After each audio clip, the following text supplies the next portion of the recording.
Hello, everybody. Welcome to the start of the session. We're just going to give 1 second for everyone to join, give people 1 more minute to come in, and then we'll go ahead and get started.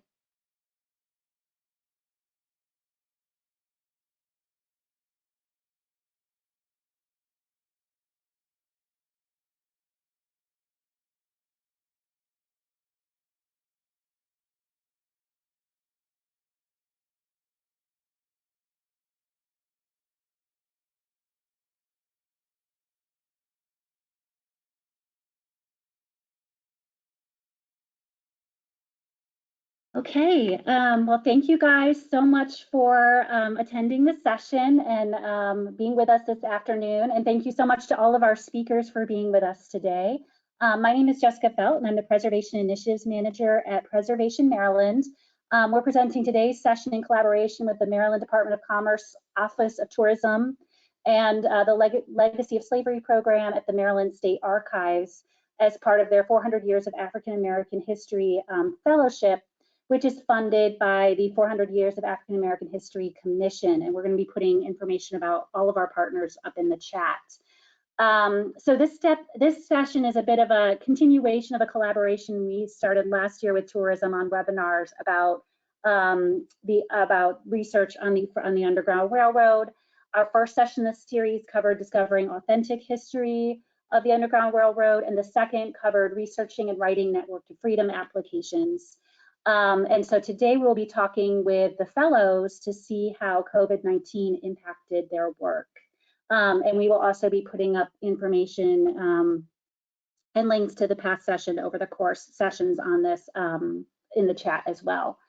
And so we hope that you will join us for future sessions as well. Past sessions, as well as information on future sessions, is available at oldlinestatesummit.org. And I want to take a moment to thank our sponsors for their support of this program: Whiting Turner, the Maryland Historical Trust, Worcester Eisenbrandt, Brennan and Company, the Rural Maryland Council, Rough Roofers, and the Middendorf Foundation. Our sponsors make this possible to be presented free, and we really do thank them for their support. So before I hand this over to Heather, I wanted to briefly go over how you can ask questions. At any point during the presentations, you can enter a question into the chat box on your controls. And then at the end of the session, we'll have some time to ask the panelists the questions that have been entered into that question box. And finally, one of the big questions we do get is if the sessions will be recorded. This is going to be recorded, and we will be sending the recording to everyone who has registered. So if you know someone who was interested but not able to join, please do feel free to share with them. So I'm now going to hand this over to Heather Ertz, who is from the Department of Tourism. Great, thank you, Jessica. And I'm hoping my signal holds today. I'm on a little sketchy signal here. So thank you, Jessica, and thank you, Preservation Maryland, for hosting this webinar as part of the Maryland Department of Commerce Office of Tourism and Preservation Maryland's partnership with the 6 to Fix project, mapping the Underground Railroad across Maryland, in which we are working together with other state, academic, and local partners to make sure that the sites of Maryland's Underground Railroad are told and preserved. Next slide, please. The 400 Years of African American History Commission Act, signed into law January 8th of 2018, established a 15-member commission to coordinate the 400th anniversary of the arrival of the first enslaved Africans in the English colonies.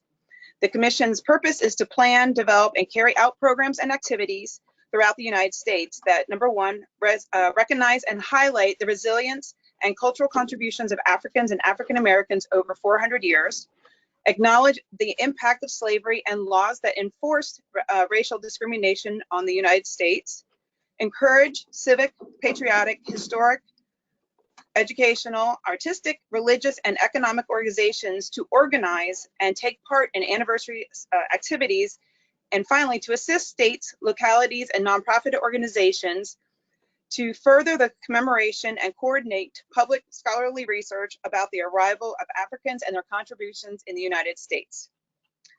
Through the initiative, Writing a New History, the Commission continues to acknowledge the impact of slavery and laws that enforced racial discrimination had on the United States. Through discretionary competition and special commemorative grants, the 400 Years of African American History Commission awarded close to $1.5 million to over 100 citadels of higher education, public institutions, historic sites, nonprofits, and cultural education programs recipients in 25 states during FY20.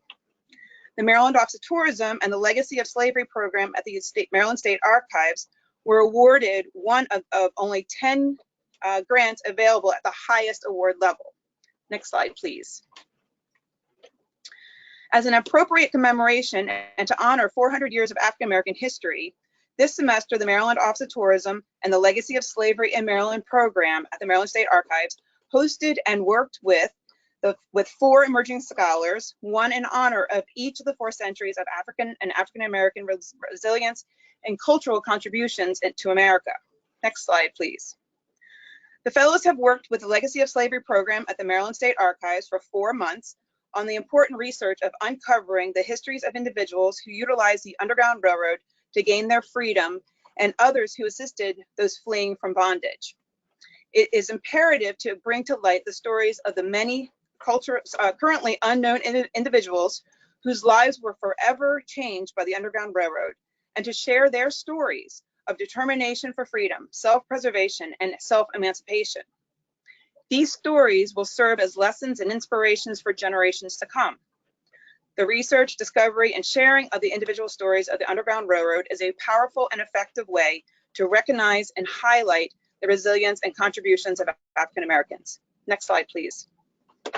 The lasting legacy and long-term public benefit of this project is that the work of the fellows will be an important addition to Maryland's initiative of being the most powerful Underground Railroad storytelling destination in the world. The 4 new Network to Freedom applications by the 4 fellows will add 16 Underground Railroad sites to our current 86 sites.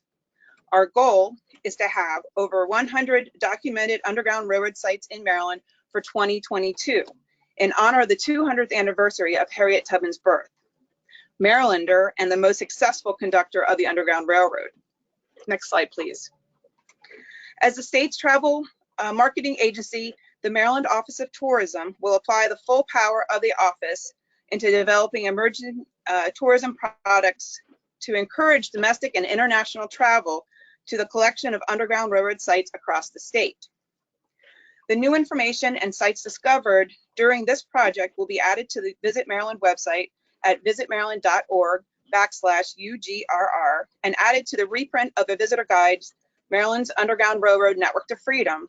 In addition, the Maryland Office of Tourism team will promote the individual stories and sites, as well as the collective through social media to domestic and international press and to group tour operators around the world.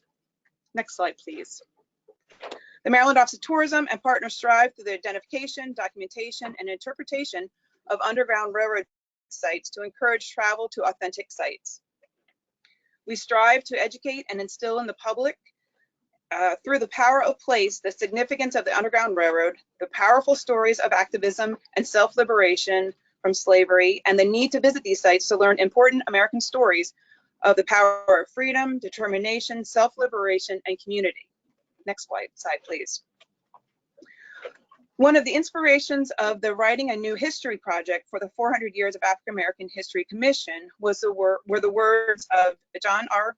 Lewis, a U.S. representative from Georgia, and they are very fitting, as here is my pleasure to hand over the program off to the 400 Years of African American History fellows and researchers. And his words were, when historians pick up their pens to write their history, the story of the 21st century, let them say that it was your generation who laid down the heavy burdens of hate at last, and that peace finally triumphed over violence, aggression, and war.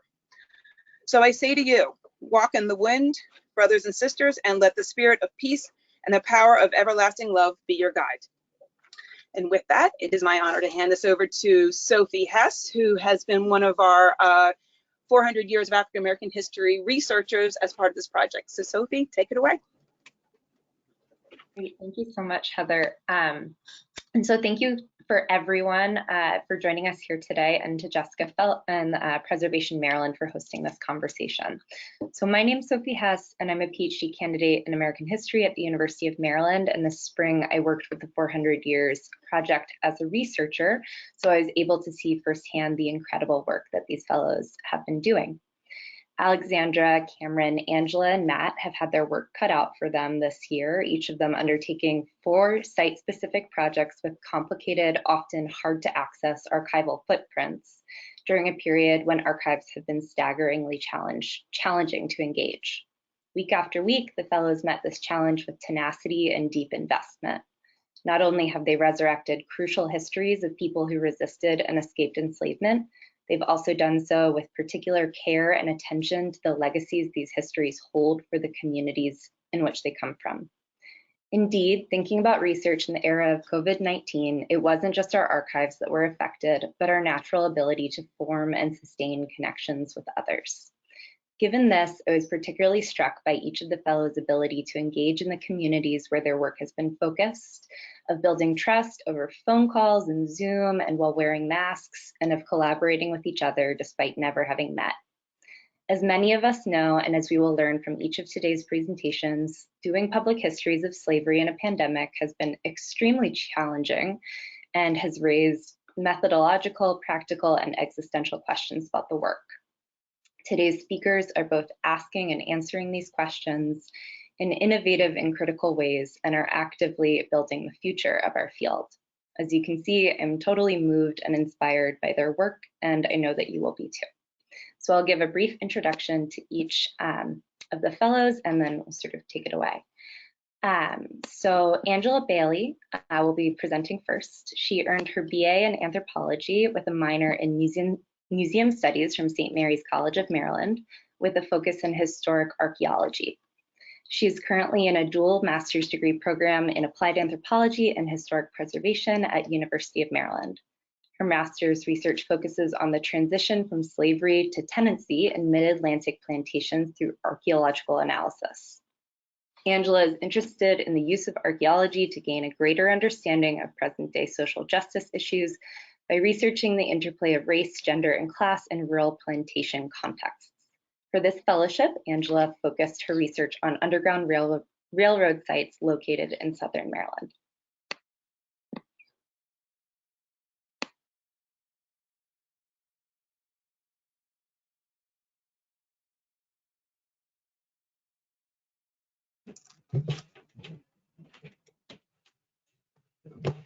Thank you, Sophie. Okay. Oops. Sorry. All right.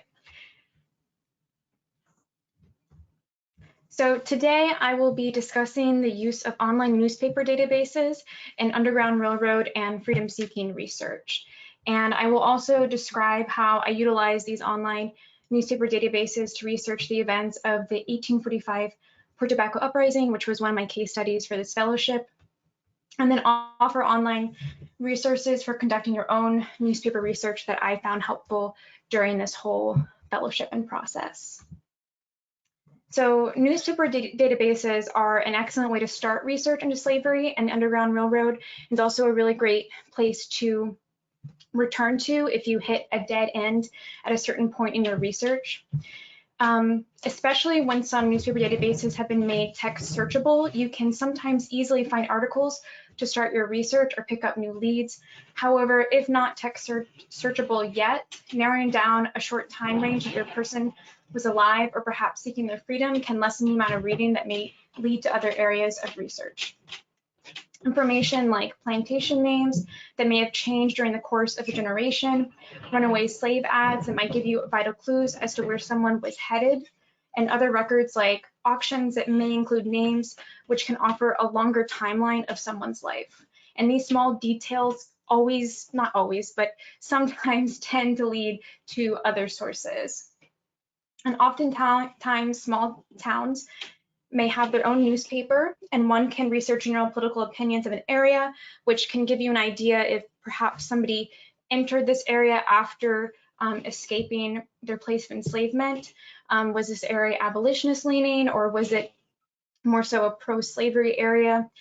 These small details put together can give you a larger picture of what might be happening with the topic that you're researching. For this fellowship, I researched the 1845 Tobacco Uprising and relied heavily on newspaper research to form a narrative of the event.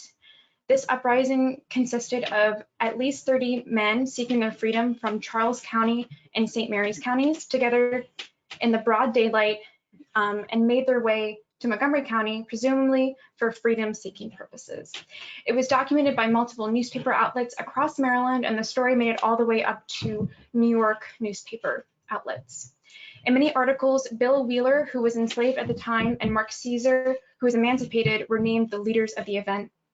However, it isn't clear if they were the ones that orchestrated the event, or if they were just to be thought to be leaders by white law enforcement, or if there were other persons that were thought as or acted as leaders. Bill Wheeler was noted in a newspaper documentation as being owned by Benjamin Conti, and this led me toward any sort of court or slave inventory catalog that may include his name as being associated with Benjamin.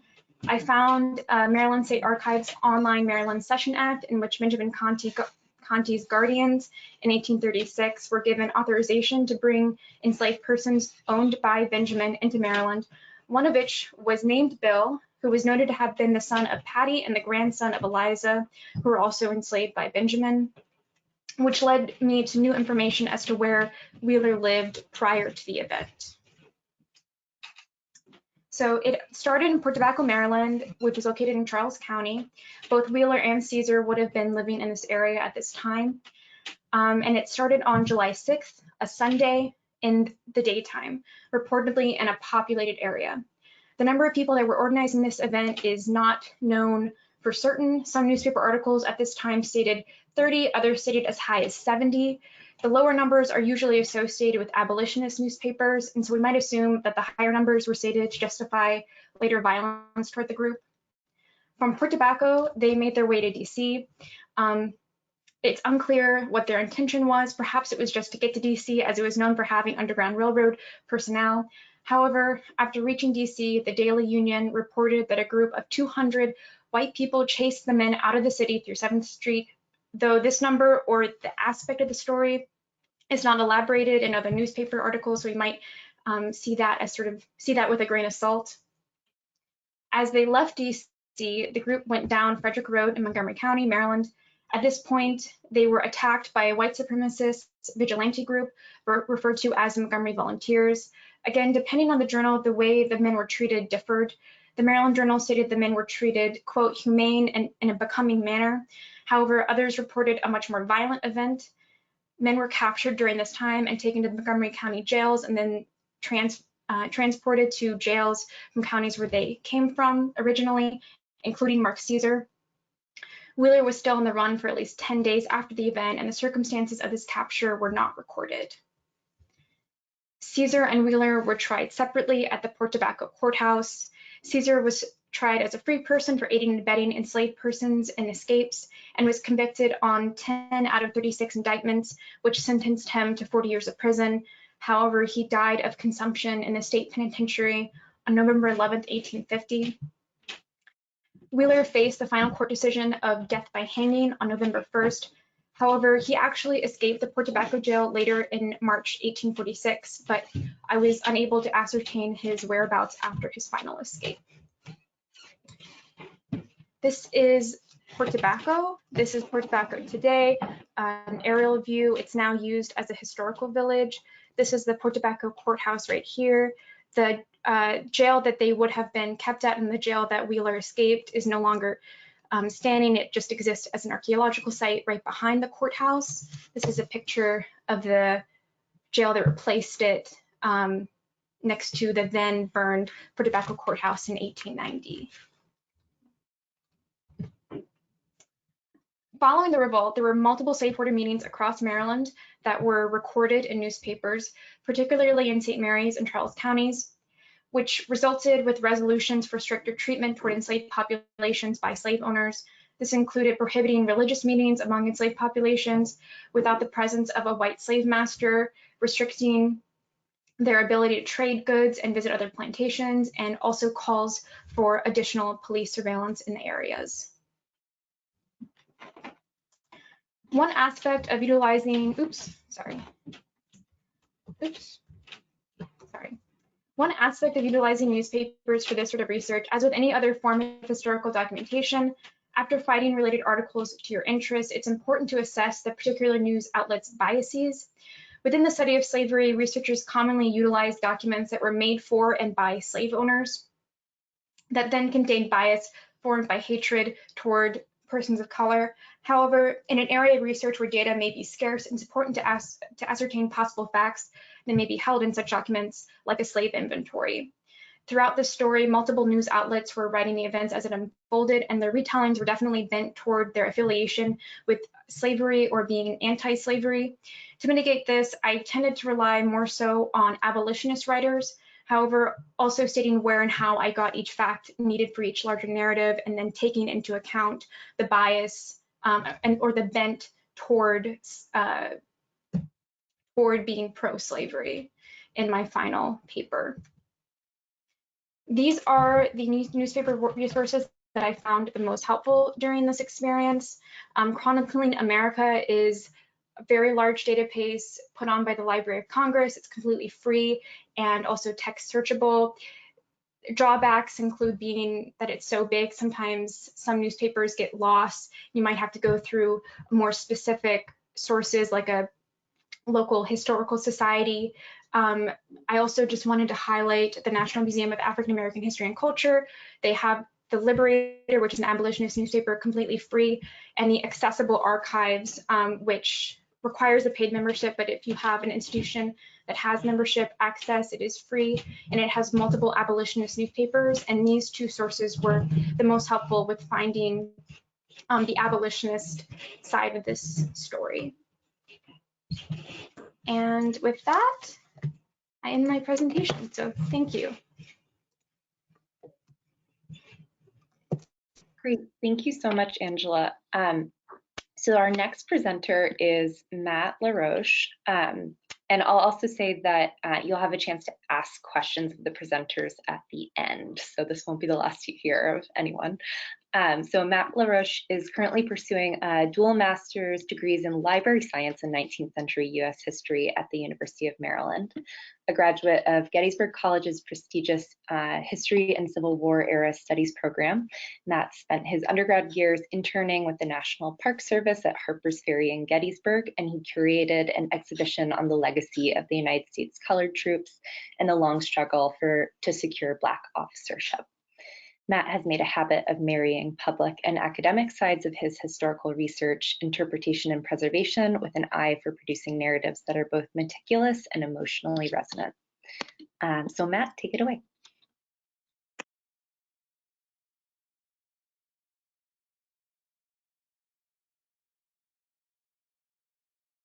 All right, can everybody hear me? Great. All right, let me start us off.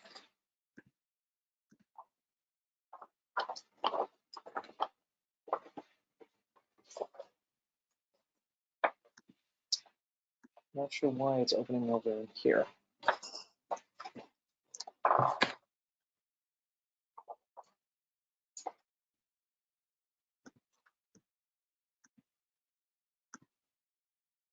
There we are. Forgive me for that, a little delay. Thank you all for being here with me today. I want to take this short window of opportunity. I know we're aiming for about 10 minutes apiece here, but I want to take this window of opportunity to introduce you to a man whose story I have been researching for a number of months now, Henry Massey. He was born on a plantation called Stupely Gibson on Kent Island in Queen Anne's County around 1835, right in the middle of the bay. Facing the forcible breakup of his family at just the age of 14, he resolved to risk escape to the north, and ultimately he settled in Harrisburg, Pennsylvania, and had about 5 years of relative freedom before the Fugitive Slave Act of 1850 enabled his former owners, the Bright family, to track, arrest, and take him to trial before a notoriously pro-Southern United States commissioner in Philadelphia. And ultimately, on October 4th, 1854, just 11 days after his arrest, he was forcibly returned to slavery in Maryland. So that's the synopsis of his life. But really today, I want to speak through his story to introduce you to both the limits of narrative resources that are common to the records of slavery, but also introduce you to some techniques that you can use to get around these archival gaps. So let's start by acknowledging the obvious. Researching during COVID is very, very hard. These are probably some of the worst conditions to do research in imaginable. I believe probably 90% of archives around the world shut their doors to researchers for long lengths of time. And suddenly research that we really would have preferred to do on our own was either blocked physically or was cost prohibitive to do remotely. And yet, despite this, it was still fairly easy to find the official narratives of Henry Massey's life. I found 19 newspaper issues across 16 different papers that covered Massey's case to some extent, mostly abolitionist and anti-slavery papers, but some Southern papers as well.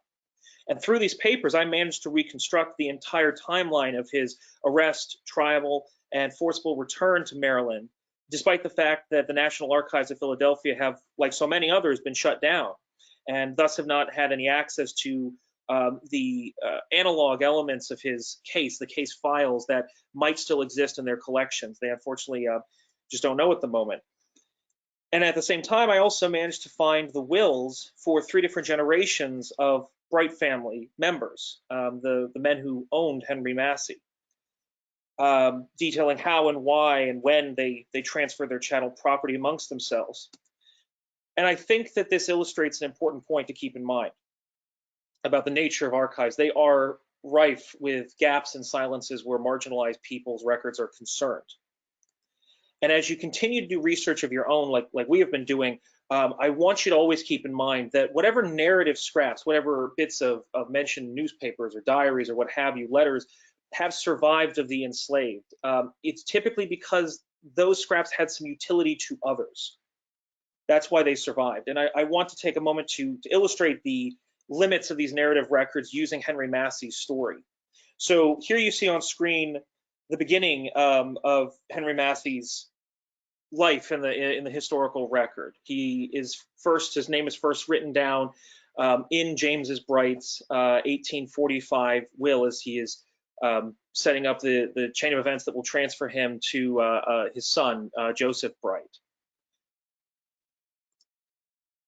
The end of Henry Massey's presence in the record is this pamphlet against the Fugitive Slave Act, the Fugitive Slave Law and its Victims, which was written by an abolitionist and Underground Railroad operative, Samuel May, in 1856. Now, I want you to keep in mind that both of the examples I've just given you have some underlying agenda that has really nothing to do with Henry Massey. James Bright is looking to safeguard his wealth, and Samuel May is looking to rail against and in a sense, combat slavery. But he's not looking to rally people to go and break Henry Massey out of his bondage. He doesn't have any particular interest in Henry Massey, the man, so much as Henry Massey, the symbol. And so these narrative records, which are comparatively easy to find, really tell us nothing about who he was, what his values, his desires, or even who his family were. And I think this leads us to an important question as we're doing this sort of work, which is how can you resurrect somebody's story when their story was not necessarily meant to survive? Of course, there is no singular answer to that question. And of course, historians and archivists are trying constantly to develop new techniques to sort of forensically reconstruct the traces of these erased lives. But here's an example of what I did in this particular case. So I started by comparing 3 different records: James Bright's 1854 will, the 1870 US Census, and the 1880 Census. When I was going through the will, I was fortunate that this particular document did what most documents in the era didn't, which is at least gave some names to the enslaved. There were some surnames provided, but it was rare, and this is typical of records at the time. Of course, this creates issues for identifying people substantially.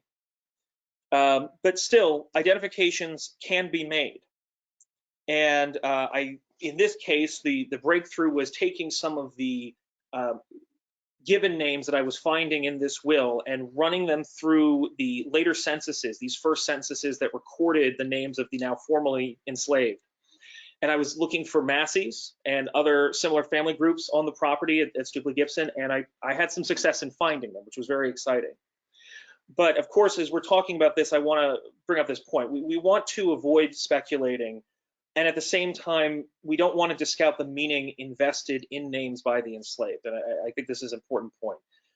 Names for the enslaved acted as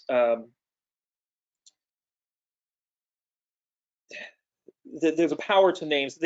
Choosing a name for your child is one of the most few respected forms of determination that an enslaved person would have, something that would actually be respected and hopefully carry on. And the meaning that was impressed into a name served as this act of resistance, as an anchor for personal identity, and also through namesakes as a way of bringing loved ones forward into living memory. And I think, as we'll see in a second, particularly for that first generation that lived to see the end of slavery and see the post period of it, it also served as a way of bringing their loved ones out of slavery in some small fashion. And of course, we can think of this even within our own experiences about the kind of meanings that were imbued within our own names that we were given. So let me show you an example of what I mean. So Mary Massey and Henry Massey are the only Masseys enumerated in that 1845 will. Comparing those names to what I was able to find after the Civil War, after emancipation in the 1870-18 census, I found that Mary is likely his sister. She is born about a year before he is, in 1834. And it's important to note that as a consequence of not running away, she seems to have been gifted or transferred away to a member of the family, Susan Bryan, who had married out and off of Kent Island. So she was split away from Henry. Despite this, or interestingly, I should say, there's a second Mary that shows up in the census record, and it happens to be Henry Massey's own daughter. She's born in 1863, when in all likelihood Henry is still enduring his second slavery. And I think it is not just a coincidence that he selects the name Mary, even though this daughter of his, this sister of his, had been long gone for some 14 years at this point from his life. Now, you might be tempted to discredit this as just a coincidence, but it's not an isolated incident amongst the Massey family. There's a pattern of namesakes being transferred from generation to generation. And this is illustrated by the fact that there's actually a tale of two pair Masseys as well. There's a pair without a surname who appears in the 1845 will. And when I did my broad search amongst the 1870 and 1880 censuses for who was he, what can I find out about him, I didn't find him per se, but I found that Mary, Henry's sister, gave birth to a little boy and named him Pear. Now, I acknowledge that, this is easy-ish to do, since Pear is not a terribly common name. This might be more difficult with John or something like that.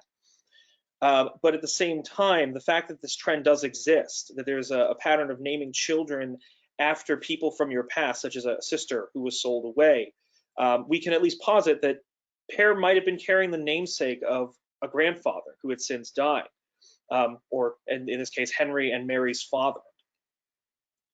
Now, we can never be entirely sure about these relationships. Frankly, this is endemic to census records. It's in their nature. If you do not have a piece of paper somewhere that specifically says so-and-so is my uncle, there's always going to be some doubt.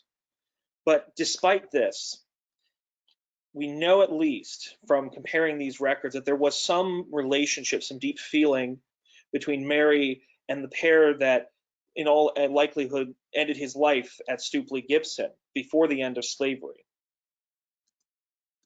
So in conclusion, I want to encourage you to consider using and considering alternate means of knowledge and alternate record types, not just relying on the standard written record types that so often makes up the sum of our history. I encourage you to look for the sort of gravitational shadows that marginalized people leave in the written historical record, even though those records were not necessarily made for their benefit or to safeguard their interests. And specifically talking about wills, I have to say that if you start with nothing else and you're trying to figure out how can I get my hands on some of these wills, I encourage you to visit the Maryland State Archives. Look at their guide to government records. I'm not sure whether if I click this, it'll bring anything up. Wonderful. I don't know if that's showing, but it does bring you up to a search field that allows you to search by county. And then of course you can always Control F for the record type that you're looking for. And it'll take you to everything that the State Archives has in its inventory. You can look for indexes, and then once you know what you're looking for a little more clearly, you can go usually find it, hopefully digitally available.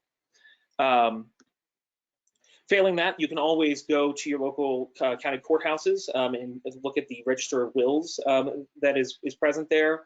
And if you're still coming up empty, always consider reaching out to your local historical societies in case they have some records as well.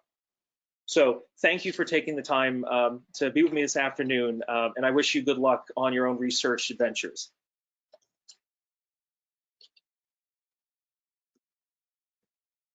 Thank you so much, Matt.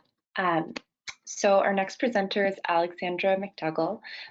She is completing her master's in anthropology and anthropology at American University. My apologies. She grew up in Honolulu, Hawaii, and has conducted archaeological research in Cambodia, the Philippines, and most recently in Washington, D.C. Her culminating research will focus on Black feminist perspectives on enslavement, with a special focus on the Monocacy National Battlefield in Frederick, Maryland. Alexandra is a current fellow with the Maryland 400 Years of African American History program, where her work focuses on the history of enslavement and the Underground Railroad in Western Maryland. Right? Thank you, Sophie.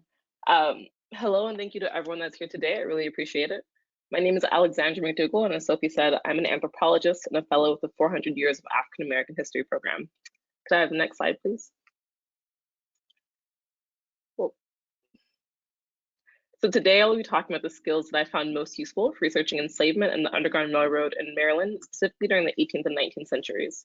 My work focuses in Western Maryland, and the work that I'll be talking about today will specifically reference ongoing projects in the counties of Frederick, Allegheny, and Washington. I approach this work as an anthropologist, but the research recommendations I have are really for anyone interested in understanding enslavement or the Underground Railroad in the region. And that includes people who are professionally engaged in this work, but also for anyone that has a general interest in historical research. Next slide, please. Before I get into specifics, I wanted to give some background information for understanding enslavement in 19th century Western Maryland. So first, in the 1800s, you have sizable communities of free African Americans living in Western Maryland.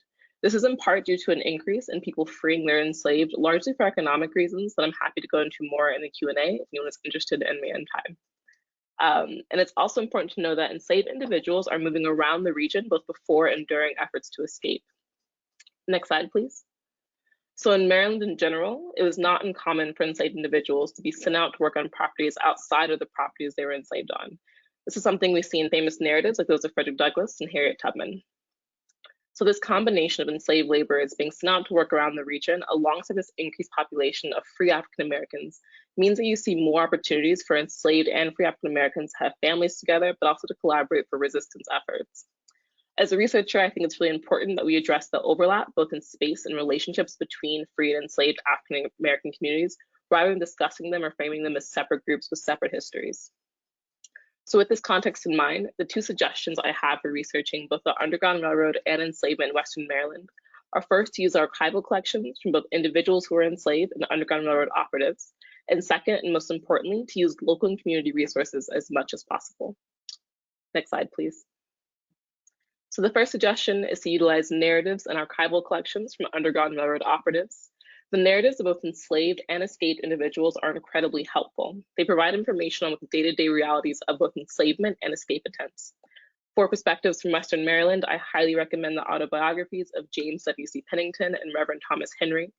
Both are available online for free, and I provided links to them to anyone who's interested, and I believe those links are in the chat, but if not, I'm happy to share them. For archival collections from Underground Railroad Operatives, I've used the Sidney Howard Gay collection and the William Still collection. These operatives are responsible for doing things like giving people money or travel documents or identification papers so that they could move safely to freedom. And the notes they kept are incredibly detailed and full of information. Next slide, please. So I have an example of what these documents can look like on the screen. On the left is a scan of the original document from Columbia University's archives of the Sidney Howard Gay collection.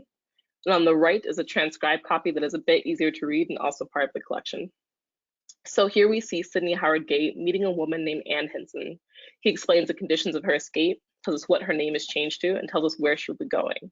Documents as clear and detailed as this are incredibly helpful, and I will say a bit rare to find. I'm really glad I found this, was pointed to it by Dr. Emily Omt. And as I'm sure we can all imagine, many people fleeing enslavement very intentionally change their names and appearances to avoid being caught. So to get a glimpse of that moment of transformation makes this research possible, because I now have the evidence to show that Adelaide Overton and Ann Hinson are the same person, and I'm now able to track her journey from her enslavement to Maryland to her eventual escape to New York. Next slide, please. In my sort of dream ideal fund, like if I had all the funds in the world, research conditions, I would go to visit each of these collections in person. So for example, the Sidney Howard Gay collection is at Columbia University in New York. One, it's helpful to meet the archivists who are invaluable for, I think, all research, but especially this sort of research. But also it's really helpful to look firsthand at documents when possible. It makes it easier to decipher handwriting and to see notes in the margins and to see if there are accompanying documents that might not have been scanned but are part of a collection. But I will say the fact that these archives are available digitally means that I'm able to access a huge cache of information at once from my home while quarantined. And the fact that this research is possible without traveling means that it's much more accessible for future resources who may not have the time or means or desire to travel. I'll also add that digital archive collections are incredibly helpful because in some instances, and I believe Matt mentioned this, or I'm sorry, Angela mentioned this, you can put in a keyword and search an entire collection rather than going through documents that has 300 or 600 pages. So rather than going page by page looking for what I'm looking for, I can put in a word like Maryland or Hagerstown or a name that I'm looking for and then narrow down what I'm seeing to help streamline the process. Next slide, please. The second, and I think most important recommendation I have is to utilize local resources. This means talking to people in the community who have lived there for generations. It means talking to local historians, both professional and otherwise. It means reaching out to local historical societies and librarians and churches and other institutions who know the community far better than an outside researcher would. I've found that universities and large-scale museums can be really helpful for giving a sort of historical context or a general overview. And I think they're a great place to start when you're first getting oriented to whatever space and time you're going to research. So for example, I've used old dissertations and journal articles and even textbooks to try to understand enslavement in general and also patterns of enslavement in Maryland at a specific point in time.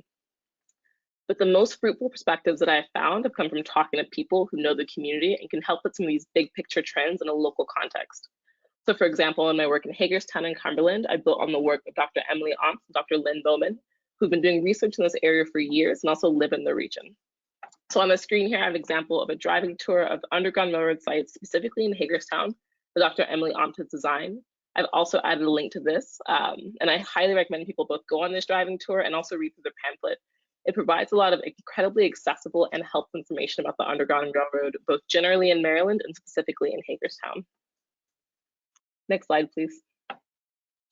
Similarly, much of my work in Frederick has been made possible through a local historical society called ARCH, which stands for the African American Resources, Culture, and Heritage Society. It's through ARCH that I've been connected to people in the community who have oral histories that can then give me leads for archival evidence. ARCH also has their own archives and artifact collections that help me to understand African American history, specifically in Frederick, in a way that a big state or national facility often can't with the same level of specificity. One of the reasons I recommend looking to people and resources in the community, especially when it comes to researching African American communities, is that until recently, African American history has largely been overlooked by a lot of state and government institutions. So long before people like myself and my colleagues were doing this work professionally, there have been grandmothers and aunts and reverends and community members who've been looking into this history and keeping this history themselves and have their own archival collections and also have a really key generational knowledge. I think oftentimes research can be sort of presented as a very solo and independent endeavor where you have one person sitting alone in a library doing all of this sort of reading through books and finding facts. And there are times when that's true, but I found it's much more enriching both in the process and in the answers that I find to work more as a facilitator, that is bringing together the work of multiple people and multiple resource types and multiple facilities to help create one coherent interpretive narrative. Next slide, please. The last thing that I will leave you with is that the work of understanding African American history and the Underground Railroad is incredibly important. And it's just as important that we connect these histories to contemporary struggles against racism and systemic violence. The history of enslavement in Maryland is directly related to trends that we now see with incarceration and gentrification, representation of African Americans in educational and political spaces. And I think it's through understanding these difficult histories that we can begin to understand the issues we face today and hopefully work towards a more equitable future. Next slide, please. Thank you all so much for your time and attention. I look forward to answering any questions you may have in the Q&A after all the presentations are complete. Thank you.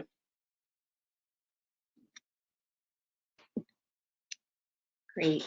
So our final presenter today is Cameron Nelson. And Cameron is a rising senior history and political science major at Howard University in Washington, D.C. After obtaining his BA, Cameron plans to attend graduate school to potentially study in history or cultural anthropology and archaeology. In addition to the 400 Years Fellowship, Cameron is also a current Mellon Mays Undergraduate Research Fellow. So Cameron, whenever you're ready. Yes, thank you so much for the introduction, Sophie. And I will actually be speaking on something that Alex actually brought up about a little in terms of sources.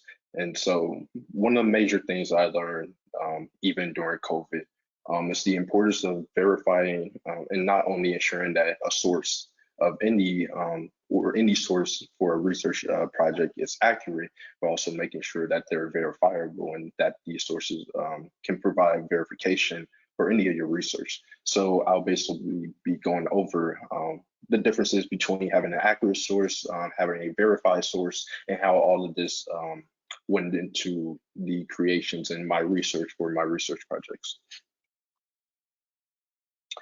So basically, what is narrative matching? Narrative matching is basically ensuring that historical narratives are not only accurate, but verifiable. And so when I say accurate, I'm talking about having a consistent or a precise information from a source.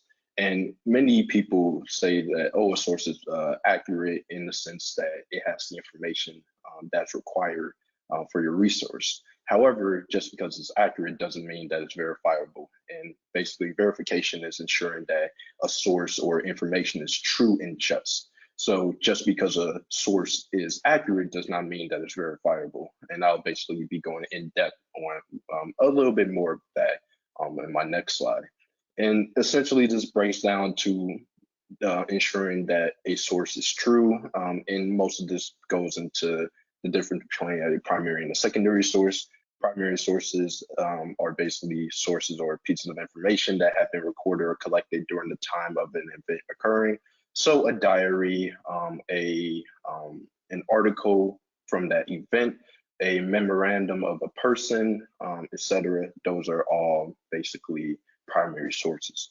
However, secondary sources are basically a retelling of a primary source. So a textbook in a school or a museum article that recounts the events of an event that occurred in the past. And so a primary source can verify a secondary source, however, this isn't vice versa. So basically a diary from, for example, the diary of Anne Frank can verify the accuracy of a source of a textbook that has been used to tell the story of Anne Frank. However, a textbook does not equal a verification of a primary source. And so a major example of this, I'll just break it down.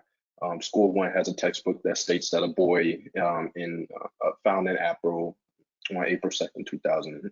And while textbook number 2 states that a boy found an apple on April 1st, 2000. And basically a diary that was found on a boy, mind you, this is all hypothetical, states that the boy actually found that the boy found the apple on April 1st, 2000. And so while both textbooks have accurate information accurate to the diary, only textbook 2 has verifiable information. And that's basically a gist of the difference between having accurate information. The information could be accurate, however, it's not completely verifiable. And I basically learned that a lot of sources or a lot of the information that I was using to verify or to check and ensure that that my project or most importantly pieces of information that from my research projects were essential. And basically what I mean by that is that it took a long process of ensuring and most importantly learning that verifiable information is hard to come by when you only have a few sources available online, especially during COVID, where you're fully online. And in my case, I was actually in Chicago while this project was occurring in Maryland. So I had even less resources available to me. And a typical rule of thumb in ensuring that you can have verifiable information is typically having, especially for a project like this, having 5 to 10 sources that all state or primarily state the same thing. That's how you can verify certain information. Having 1 to 2 sources can be very iffy. And while it might be accurate, again, 5 to 10 sources can paint a full picture, while 1 to 2 could be just a summation. And this relates to my research project, mainly with the 2 Network to Freedom applications I'm currently doing in Harriet Sheppard and Rachel Moore. Basically, to give a gist of Harriet Sheppard, and actually I'll be speaking more of that on my next slide. Harriet Sheppard was an enslaved woman from Maryland. She escaped with her children and a few others at nighttime after being abused sexually in other ways, unfortunately. And with the help of some Quakers and some other conductors of the Underground Railroad, she was able to escape from her town of Chestertown and reach Wilmington, Delaware. Now, during my research and finding more information on Harriet's escape, I actually came across another woman by the name of Rachel Moore, whose story pretty much lined up with Harriet Sheppard. And similar to what Alex said earlier of how enslaved people tend to change their names in order to disguise or have aliases, especially when they reach the North, this woman had a completely different name. However, her situations were similar. She escaped from Eastern Maryland, similar to Harriet. She also had 5 children, just like Harriet, and she also escaped to Wilmington, Delaware, just like Harriet. So I, at first, assumed that these 2 women were the same, especially after finding another source that was able to speak on this. However, I ended up, after even more research, found out that these 2 women were completely different after not only doing more research on Harriet, but as I'll be saying later, finding verifiable information and sources on Rachel. And so to, again, speak on Harriet, Harriet actually escaped from Chestertown, Maryland, which is part of Kent County. She escaped in 1855, and that's a very important date. And she fled with her 5 children via horse carriage. However, she also escaped with 11 others. While Rachel Moore, she escaped from Elktown, Maryland, which is right next to Kent County in Cecil County, Elkton, apologies. And it was in 1832, almost 20 years prior. She actually fled with 6 children, and unlike Harriet, who coincidentally escaped via a horse carriage, she and her children actually escaped via horseback. Not just that, but another detail that I forgot to mention is that Rachel, unlike Harriet, would actually willed her freedom upon her former enslaved owner's death. And with the help of Quakers, she actually came back and helped her children escape.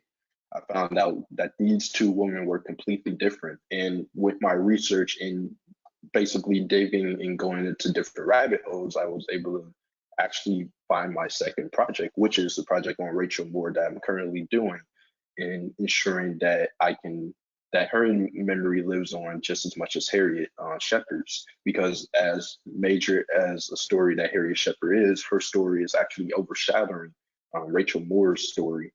And so my projects that I've been doing this year actually focuses primarily on these two women, ensuring that their stories get out, making and ensuring that the original slave plantations that both of them escaped from are not only cited and become network to freedom sites, but also the memory of their escapes and what they have been through lives on. And so simply to conclude, as mentioned before, to making sure that all sources or all pieces of information that you have for any research, especially for projects like this, it's not only accurate, but most importantly, the information can be verified. Again, you can have an accurate project, which is clear and precise and consistent. However, that doesn't mean all the information is completely true, which is where the verification comes in. Again, having multiple sources for the projects. And again, this is something that I learned throughout my time during this project. Again, while my time was and my resources were limited, being fully online and in a completely different state, learning the differences between these two, as I originally thought that these pretty much meant the exact same thing, basically definitely helped me in ensuring that I can not only have the correct information, but most importantly, that certain things do not get mixed up when it comes to a very sensitive topic and subject like this. As I mentioned before, I originally thought these two women were the same. However, come to find out that not only are they more than different, but now, most importantly, I have two completely distinct research projects that I'm proudly working on. So I want to again thank everybody for their time coming. I want to thank all the fellows for their time being here and supporting me. And thank you, Heather, and everybody else. Thank you.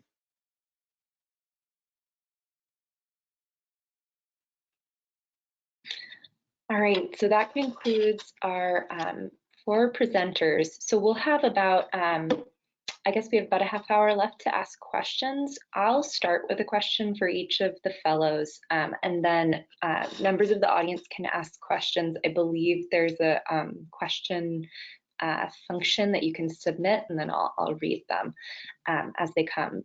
But I'll start you off with a question that you all can answer in whatever order you like, which is reflecting on being a fellow. What's something that you've learned from this fellowship?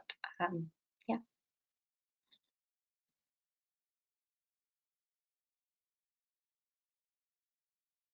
I can go first. I've been really surprised and encouraged to learn how many people are working in the community who are either already doing this work and have their own work, or are really enthusiastic about it being done.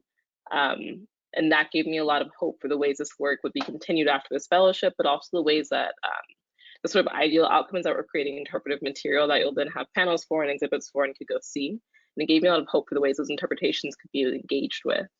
And that's one of the reasons I mentioned in my presentation. It's really important to start in the community. There are a lot of times where I would start a phone call with someone thinking that I would get maybe a name of someone to call or a library, and they would present me with like, here's all my archival records and my sources and the report that I've written and where I got it from. And it's humbling, but also, again, gives me a lot of hope for the future of this. Definitely one major thing that I learned, and most importantly that I'm taking away from this, is just how many people's or enslaved people's stories have not been told. In Maryland specifically, a lot of enslaved people's stories get overshadowed by the work of Harriet Tubman, and that's not to take away from any of the work and a lot of the struggle and significance that she brought upon the state, but just shows how many other enslaved people's stories need to be mentioned and researched, and most importantly, just put out in the world. I guess a lot of my time was also made with learning and brought with just a lot of different thought processes and seeing different perspectives.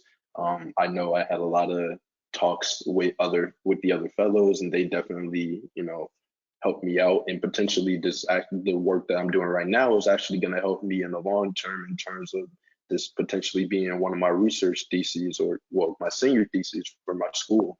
So it's just been a very good time, and I really enjoyed it.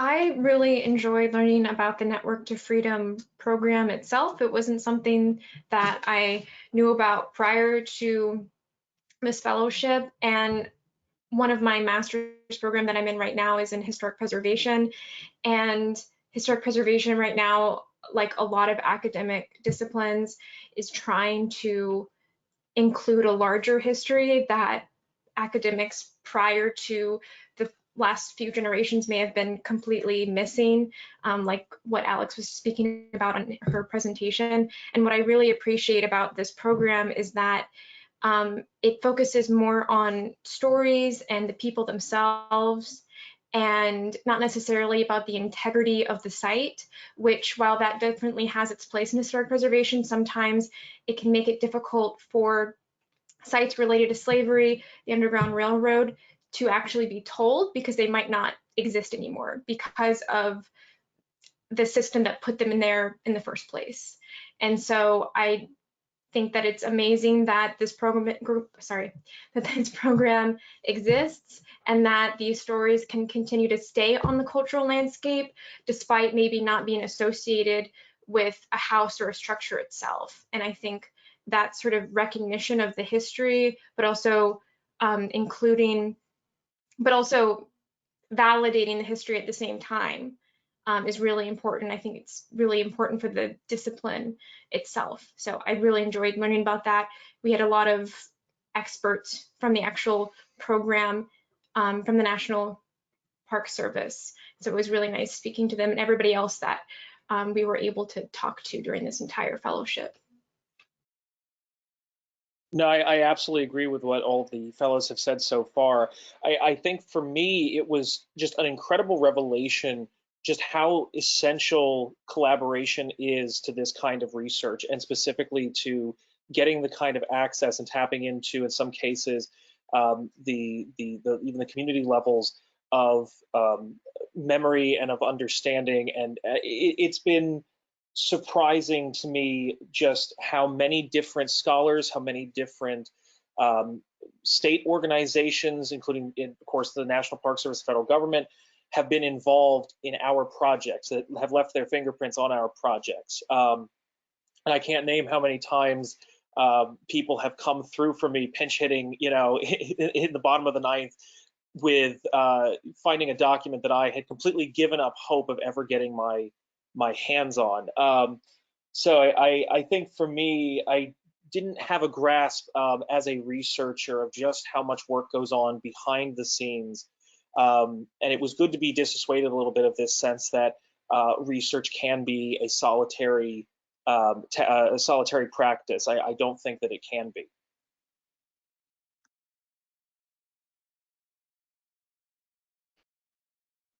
Great, thank you so much for those thoughtful answers. So I don't see any questions yet in the chat, and I would encourage you, members of the audience. Oh, sorry, Sophie, this is Jessica. Just was saying we did get in one that came to me as like a private message, so I just wanted to pass this along to the panelists. Have any of you come across anything in your research that mentions the C&O Canal? This person is working with the C&O Canal National Historic Park to research connections to the Underground Railroad. So they would be interested to know if you've come across anything related to the C&O Canal in your research.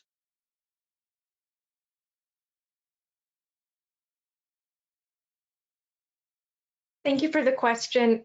Personally, I have not, but I give you the best of luck. Sorry. I can speak a bit to this. I've come across the C&O Canal, and I work in Cumberland, and a bit in Hagerstown, or I guess by proxy Hagerstown. So I think the C&O Canal has some Network to Freedom sites already, because it was one, it was a really helpful landmark, people fleeing enslavement and working their way north to follow the C&O Canal as it was being built. Another thing that we see is that the people building the C&O Canal were often people that were marginalized by 18th or 19th century societies, like Italians, Irish, and also free African Americans. And so one of the realizations is that if you were escaping, you were sort of able to hide in plain sight, as people say, because those towns were sort of largely neglected. and weren't very policed just because they were sort of assumed to be crime-ridden towns. And so one, to follow the C&O Canal, but also two, to be a really good, hiding place. I've run into this in Cumberland because Cumberland is in Western Maryland and sort of the northwest portion of the state, and is 4 miles from the Mason-Dixon line. And so from the C&O Canal where it's being built to Pennsylvania is 4 miles. And so something that we're looking into now, myself and other researchers, is a possibility that people were hiding along the C&O Canal and then working either on their own or with different allies of both free African Americans and white people to get across the Mason-Dixon. But that is something I'll research more. I'm happy to talk to whoever's asking this question and sort of share notes and talk that way. We got an enthusiastic yes, please to that. So I will share her contact information. Jessica, do you have any other questions from your end? No, I just wanted to remind everyone you can ask questions, questions in the box. You know, please feel free. I just wanted to say how impressed I am with everything that you guys have been able to accomplish with all the challenges. And I really appreciate you guys spending the time today to talk with all of us.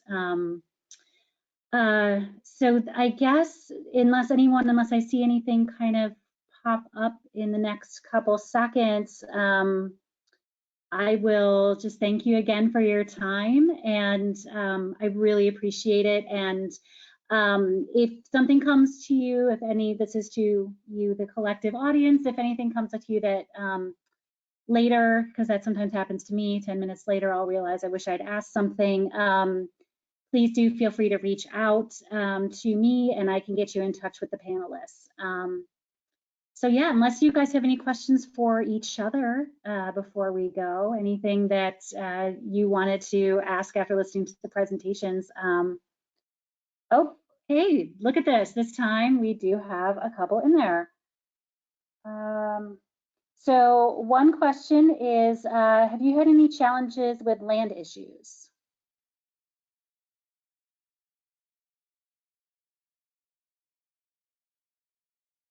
I'm sorry, could you repeat that one more time? I said, have you had any challenges with land issues, and how, if so, how did you overcome them? I think I could speak to that. If by land issues you're speaking about finding the original properties, I did have and I'm actually still having an issue with that. When it came to researching Harriet Sheppard, a major issue was figuring out the actual location of her former slave plantation. And a major issue was just finding the property itself. And I'm actually having that exact same issue with my research with Rachel Moore, because unfortunately, even with the primary sources that I have, and even with the fact knowing that I can go to the Elkton County Circuit Court to find her freedom papers. Unfortunately, I do not have the original plantation owner's name. I don't have any of the children's names. I don't even have the people or other enslaved people's names who were, enslaved with her. And so because I have no names, I have no, I cannot find any information on the actual land that she was enslaved at. For Harriet Sheppard, I was actually somehow lucky enough to find one random, tiny, small piece of article that actually laid out the fact that I found a wanted poster on her, and that actually had like the address of where you, or the person who you can contact, which was her former her former owner, basically. And that was how I was able to basically triangulate the location for that, for her original slave plantation. Hopefully I can find the same with Rachel Moore.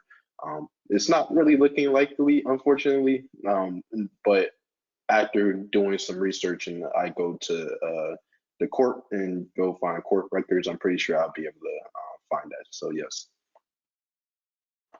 Yeah, this is an absolutely fantastic question. I think a short answer to this as well is that no single approach is ever going to be perfectly foolproof. All these record collections will have gaps in them to some extent. And so, yes, of course, it pays to get creative about how else you can sort of tack at this. One particular issue that I have run into repeatedly is actually kind of a chronological issue. So you may have documentation showing that a property passed into somebody's hands at some date, and that date may not line up with your questions about whether an enslaved person was still on that property by this time or something like that. So one of the things I had a lot of success with about confirming, who is on the property, when does the property pass out of somebody's hands, even if you don't have a perfect string of land deeds, is actually maps. So in particular for Stupely Gibson, the map I embedded in my cover page for the PowerPoint is an 1866 map of the island that does still show the Bright family living at that residence, which is something I was not sure of because it was another one of these things that just nobody had thought to write down at any point. So maps can be particularly valuable, and I would also encourage you, if you're trying to find land records and you're having a tough go of it, one of the best resources I think we could recommend to you is a website that's run by the state of Maryland called MD Land Rec. So MD LANREC, I believe, or LANDREC. This site can be sometimes a little tricky to use. The main thing to keep in mind is you want to look at the retired indices. That's everything basically before I think about the 1950s, 1960s. And it can be sometimes a slog going through trying to figure out exactly who you're looking for and then figure out where those records are actually located. But just look for the specific book and the page that these things are on, and then you can feed that into the system and it'll bring it right up for you. So that's a very good resource for this sort of work. And same as if you're looking for plats, when people actually patented land, plats.org is also a very good resource for you to check out. I would also want to add to Matt's point about MD Land Recs that if you're working, and this is niche, specifically in Frederick County, someone named Rick Smith, his website I think is, if you put in Frederick history, Rick Smith, it'll come up, really helpfully put together a compendium of all of the records of manumission that are in MD Land Recs. So basically every time somebody is freed legally, there's a document that they then have to receive between the slave owner and the enslaved saying like this person has been legally freed or saying it in front of the state. And that really unfortunately is filed under property records. And so if you're trying to track those that were legally freed, when they were freed, the cost they had to pay in terms of the actual, was there like a dollar amount, and a description of them and the age, if they had any scars or whatever height they were, that can be incredibly helpful to narrow down. I will also add that land in a different way has actually been really helpful for research in Western Maryland. This is something I learned from park rangers, especially Park Ranger Angela Crenshaw, that in Western Maryland, the landscape hasn't changed as much from the 19th century to now. And so you're able to get a sense of the ways that the mountain ranges and the swamps and different forests has either helped or hindered attempts at enslavement, or attempts at escaping enslavement rather. And for people who know the land really well, there are times you can read a narrative and someone's describing a region that is really clearly like the Allegheny Mountains or some part of Cumberland that's not being identified as such, but there are really key landmarks that you can kind of triangulate and say, like, they're describing this, this is how this looked. I can sort of narrow things down. I found it really helpful. And there was a follow-up to that question about was there any issues with owners because they like with the land with land issues with ownership issues.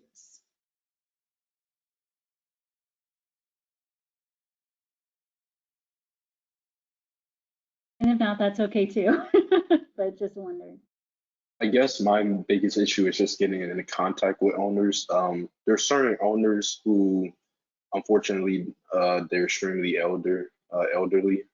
For example, I have one owner currently right now who I cannot get into contact with, and I'm struggling to get into contact with because she is a widow of the original owner. Her husband passed away, and so she left the property. While she still owns the property, she left the area and now she lives at a different place. But because she has no next to kin and it seems as if she changed all her phone numbers, and even even her email is not in use. The only way that I can get into contact with her is literally by mail. So I literally I have to start mailing certain things out. It's a little, I gotta go old fashioned, I guess. But in general, it's only a struggle of communication. But with most of the other owners that I was in contact with, a lot of them were nice. And when it came to potentially, asking for permission to have this property or just location as a site, most of them were nice and say yes, they would love to have the ability to do this. But the main issues that, like I said, that occurred with me was just communication, having proper communication with certain owners. Yeah, and I'm glad to hear that Cameron has had such good success with convincing owners of the value of this endeavor. Virtually all the ones that I have spoken with have been absolutely gracious and are all too happy to participate. The one notable exception, and I think it's important to talk about, is, again, this research is typically concerning, for the most part, rural parts of Maryland, and you do sometimes still find people who are reticent to engage with this kind of history, and much less promote this kind of history, particularly when it's their own property that is the setting for everything. And so that can have an effect on how and where and to what extent you can tell a story. So I'm thinking at this moment about one of my sites in Talbot County, and because the owners of the actual site of this escape are somewhat reticent to talk about that history, I had to sort of find a fallback position, which was to center the escape around the church and the town that these men and their compatriots, after enlisting in the United States Colored Troops and serving in the Civil War, then founded with the help of an Underground Railroad operative and an abolitionist Quaker man. So luckily, it didn't impede the telling of the story entirely. But there are instances where, unfortunately, that does happen, and sites are not able to be entered into the NTF because of those issues. So something to consider.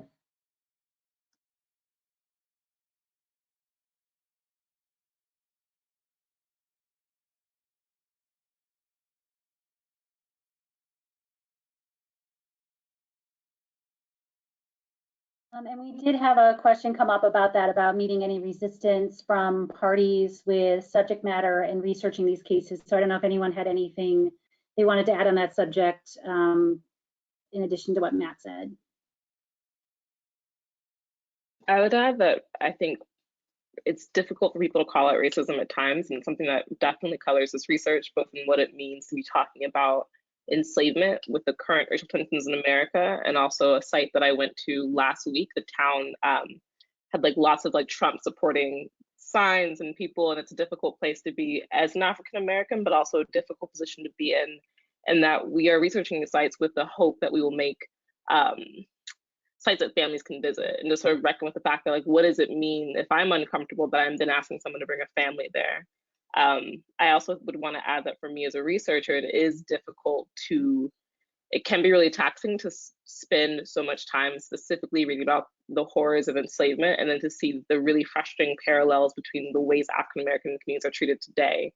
The biggest one being that because of, to avoid the long-winded version of it, because of enslavement, you see a lack of representation of African Americans in educational spaces, especially in graduate degrees. And so the lack of available, or the sort of overtaxing of the available African American scholars to take this history in hand and to treat it with the sort of care that it requires, I find really frustrating. And also it's something that will hopefully change over generations, but is a difficulty I'd want to point to and say that it's not. I think people sort of dodge around it, think they're imagining it, and it is 100% the subtle ways that racism affects the ways that we're able to ask these questions, and also the ways that we're able to answer them.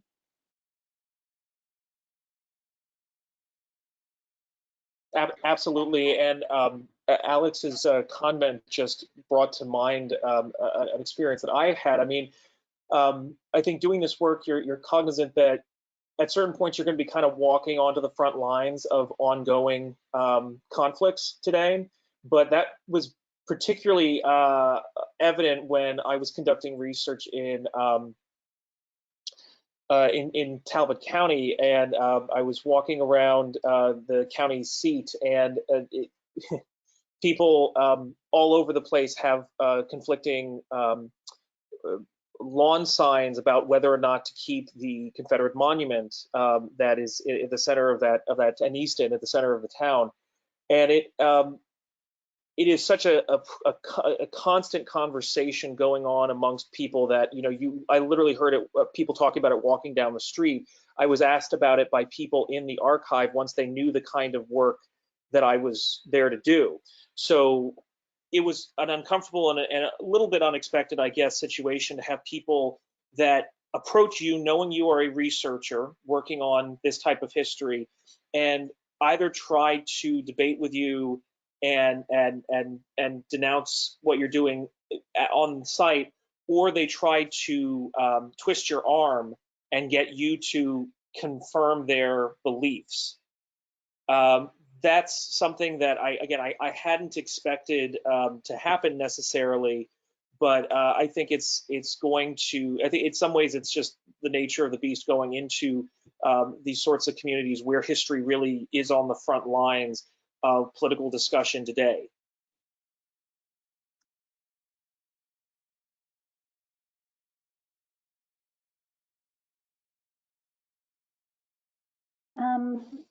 So I think we just had one last question in the chat, which is, what did what did you learn about tourism through this experience?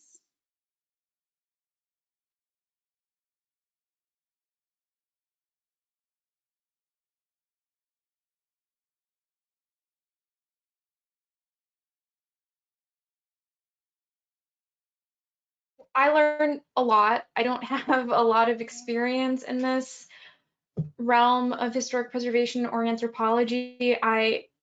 Most of my experience is in archaeology, not necessarily like sort of like making the research for the interpretation and not necessarily making the signs and putting out the events and things like that. But it was really interesting to learn, particularly from Heather, just what tourism does for Maryland. And then also sort of finding that connection. That was something that we discussed a lot throughout the entire event, of just finding, how can we connect this story to maybe a specific month or an anniversary or something like that, and just the amount of time and effort that goes into that and how long term that is. And just, these events that people go to in the state, it might not seem like people are putting in this much effort and work years ahead, but it really does happen behind the scenes for that long. And so that's why events that Heather was discussing in the beginning about Harriet Tubman next year, it's going to be really exciting, and hopefully our research will have a positive impact on that. Yeah, I just want to piggyback off of what Angela said. I know my experience was a little different. I saw being from Chicago, but even coming down to Maryland, and I'm currently in Maryland right now, and pretty much being a tourist. I would say going to different places and visiting different cities like Elton, and I'm actually going to go back there.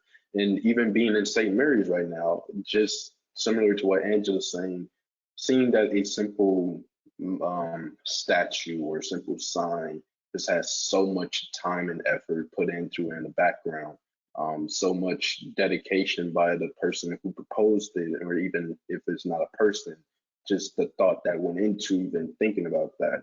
And even being a tourist right now in St. Mary's County, similar to what Matt actually said, viewing there are multiple Confederate obelisks that I actually visited and saw going down to the tip of Maryland, the tip of South Maryland, I think in Scotland, and seeing these multiple monuments, or just being in, again, St. Mary's City, and going to historic St. Mary's and seeing the town itself. It just brings another new perspective and layer not only being a tourist, but also working to improve tourism, proposing new sites and new destinations, and showing that my work not only has an impact for telling a new story, but will have an impact in the long term when potentially, again, this site that or actually that we all have been working on, either becomes Network of Freedom sites or it becomes even more if the state allows it. So it's a whole different experience, something that I never thought of. I can't walk down, again, being in basically a living museum, I can't just walk towards or walk past certain statues now without thinking about, wow, I wonder what that person or those people have to do to erect this statue or make this certain thing historic, or most importantly, to preserve these artifacts or this location. So it's very thought-provoking.